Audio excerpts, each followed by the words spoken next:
Hey everyone, it's Alex again, and today I'm going to be bringing you a game of Demolition on Fire and Range, and this is going to be a first for me because this game is actually well over 15 minutes, which means it will have to be divided into two segments, which means that there'll be two separate YouTube videos that I'll have to make, and I've been kind of avoiding that just because I haven't wanted to delve too deep into the technology of making these videos.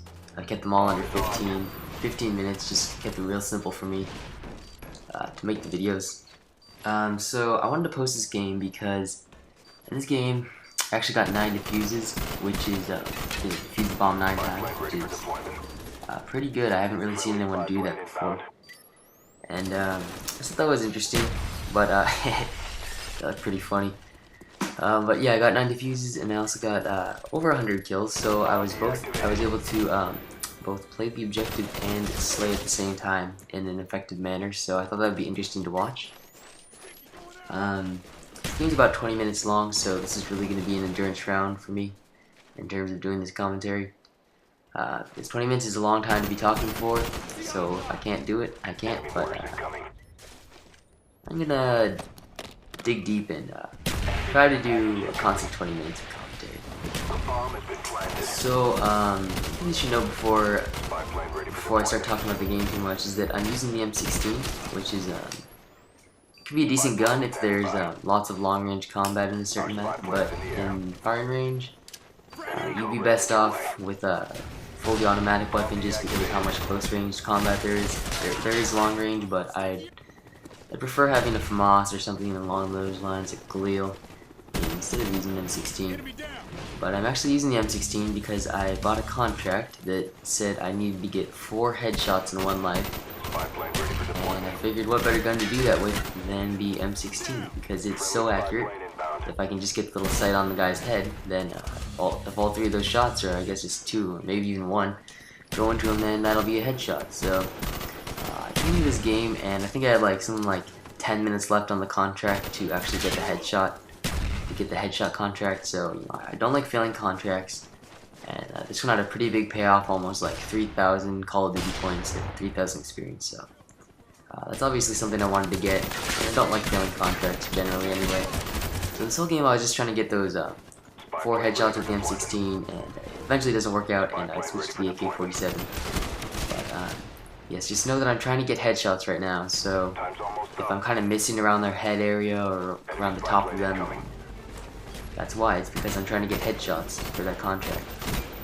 And I don't think I'm ever going to buy that contract again, because that was pretty stressful. I really didn't want to fail the contract. So, enough on the contract. Let's see. As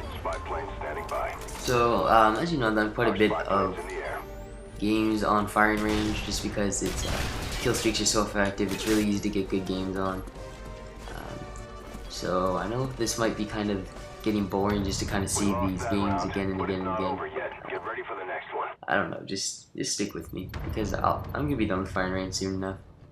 I'll start doing more interesting maps that I haven't played very often. So here's the second round. We won the first. Oh no, we lost the first one. So yeah, I start off by throwing that grenade right there, which is pretty typical for me. I'll come over to the left and just try to stop them from coming from the backside, but they're being really persistent. You see that guy trying to climb into that back area, the barn area, and, trying to get me out. These are just free kills for me. And as you can see, I switched to the AK-47, using the dual mag just so I can have more ammunition, because it gives you using dual mags gives you lots of ammunition, kind of like Scavenger Pro in Modern Warfare 2. And yeah, so I was just holding down A for a while, and then they got the plant off on B, which is the easier bomb site to plant on. And unless I get killed here, this will be my first defuse. And I can see on the radar that it looks like they might be planting it, just because of the way the radar is. And when you're playing a game like this, you always want to keep an eye on the radar, not only because there are guys that can kill you, but because you want to be aware of where the enemy is, if there's a possibility that they'll be planting or not. You want to know where your guys are, so you know if they'll be there and be able to respond, and also know that your teammates are going to be very dependable, really ever. So I don't know, even if they're around there, they might just die and let the guy fall. So look, you can see the red dot on the radar. He's obviously planting right now, so I'm going to go respond and get the headshot, because I'm still trying to get that annoying contract.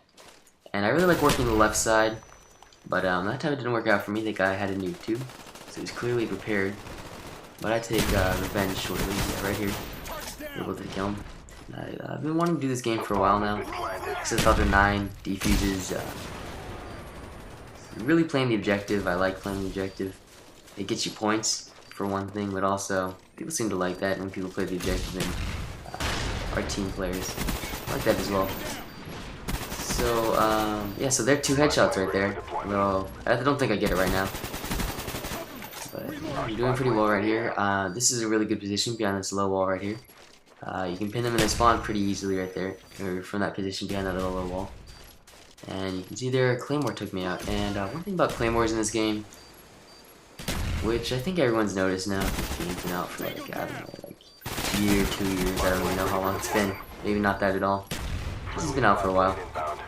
Is that the difference between Modern Warfare 2 Claymores and Black Ops Claymores is that Black Ops Claymores go off almost immediately. Like in Modern Warfare 2, there was a click, and then I don't know, maybe like half a second, some sort of time between that, and then when the explosion would actually happen and you'd be hit by the explosion and take the damage.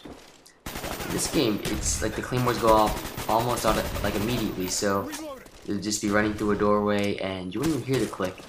So you'll just be dead immediately.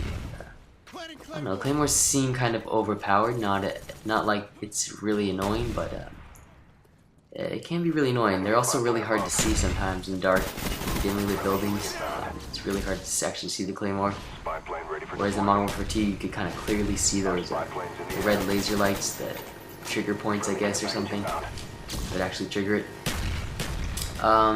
Yes, so here you can see that one of my teammates has got the chopper gunner, which I have not yet gotten myself.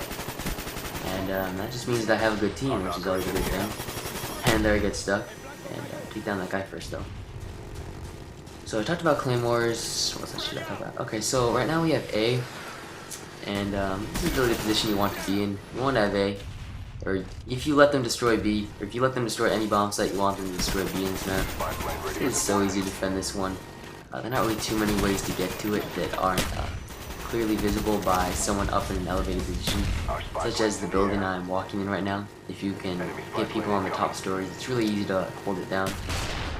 They'll have to have some sort of organization or get very lucky and take you all out and then be able to set up before you spawn back in and be able to take back the position. So yes, I'm pretty happy with the position we're in right now on A, so I'm just kind of, in my mind, just counting this one as a win right now, but I'm also still worried about that contract. Just trying to get those headshots still, and that's really what's dominating my thinking at this point. So yeah, but I also just want to defend A, and look at all those dots on the radar. Really just don't want to let anybody get a plant on, because if they do, that could be really bad. Once a team can get a plant on, it's pretty easy to defend. You don't really have to have eyes on the bomb the whole time. You can just kind of throw Semtex when you get close enough, and that can keep people off from the defuse. So as you can see here, I've gotten a chopper gunner, gotten a really nice big contract for getting 3 chopper gunners. Yeah, it's a great contract right there, and which I feel I can get pretty regularly. And so I think right here I need like 2 kills until I get my dogs out. So I really don't want to die right now. Just playing it really cautious, only engaging people where I'm absolutely sure I can. And look, there I get my 4 headshots contract. So this is really good. I got my dogs, and I got my chopper gunner contract, and I got my headshots contract almost simultaneously. So that gives me some peace of mind. And here I call my chopper gunner. Chopper gunner's on firing range. I'm just gonna predict this one. I'm not really sure how good it is, but I'm gonna say it does pretty well. They're normally better on offense just because of the spawn. They'll spawn back in that completely open area next to that like shower building in the far back. But either side's pretty good. I mean, they really just spawn in the open no matter where you are. So now I'm really counting this one as a win. I really don't think that they'll have any chance of coming back and getting the plant off. But I'm going to remain vigilant and cautious. And every now and then, I think you just want to kind of spray the bomb. I'm not sure if I do it or not, but you just want to kind of shoot at the bomb a little bit with the chopper gunner. Because people do have Ghost Pro, which would make them invisible. They wouldn't have the red dot over them if you're in a chopper gunner or a gunship or something. So you just want to stay vigilant and don't let them get that far off. And a good way to do that is just to shoot a little bit at the bomb and see if you get any hit markers. And Yeah, right before the people that you just killed respawn. So there's like five or so seconds left in this round, so this round's coming to a close already. And it takes five seconds to plant defuse the bomb, so they obviously did not, or they obviously had no chance at that point. So I knew we were safe, and there a guy I could have killed, but I don't get that opportunity. So it doesn't show the round-winning kill. I'm just gonna say this for people who don't know that it doesn't show the round-winning kill for me because I record out a file share. Because I don't like recording while playing, I guess. Yeah, I actually play on like a different TV, but I don't really want to go into that too much. So we got defense because we got more kills overall. That if when a game ties, when one team's won their round, and then the other team's won their round, then the third round, the overtime round, I guess that's what it's called. Whoever had more kills gets to be on defense. So yeah, so you always want to try and get lots of kills because it can help you. It can help you get defense, and you normally do want to be the defenders because it's easier to win the game. That's especially true for firing range. So they went for B, which is the easier one, and yeah, they went for B. It's the easier one. It's really hard, or it's not really hard, but it's hard to defend for the defenders. And what they're really doing, what the other team is doing here, is they're sending people into plant, but they're not holding down the plant. So you can see right there, they planted the bomb, and then there was only maybe one guy around the bomb, and then we were able to defuse it relatively easy. Same with this one, there was only about one guy around the bomb, one or two guys around the bomb. And when they're not focusing their efforts on trying to hold down one bomb site and trying to destroy one, it means that it's going to be really hard for them to get one off, because I mean, you just walk in, kill two of them, and then you can just pick up the bomb and defuse it. Plenty of time. So that's just really what happened there, and you can see I'm starting to pick up my defuses. I might have 3 or 4 right now. Unfortunate death right there. And yeah, they just keep on planting the opposite bomb. You see right here, they get the dual plant off. So I think what they're going for is they're just trying to create that kind of havoc of having 2 bombs planted at the same time, and the enemy team, the defenders, being kind of overwhelmed by it. But they're not holding it down, so it's just really easy to kind of just run in there and defuse the bomb. And you see here, I'm not really checking for enemies at all. I'm not checking the whole building for enemies. I just go for the defuse because, I mean, lots of times they won't be very vigilant about the bomb. They won't keep constant eyes on the bomb. They might check it every few seconds, but if you can get into a position where you're not visible, then there's a pretty high chance that they're not going to be able to see you. So that's what I'm doing. I'm trying to position myself in a way that where I believe the enemies will be, they won't be able to see me. So there I pick up another defuse, and yes, so my defuses are starting to go up here, and I can see that there looks like there are lots of guys by A. And you can see they just got a plant on B. So they're still going for that the dual plant right there. And they get the dual plant off, but as you can see on the radar, I mean, I know some of their team's using Ghost, but it's just really not working out for them. They're just not getting any of the plants off at all.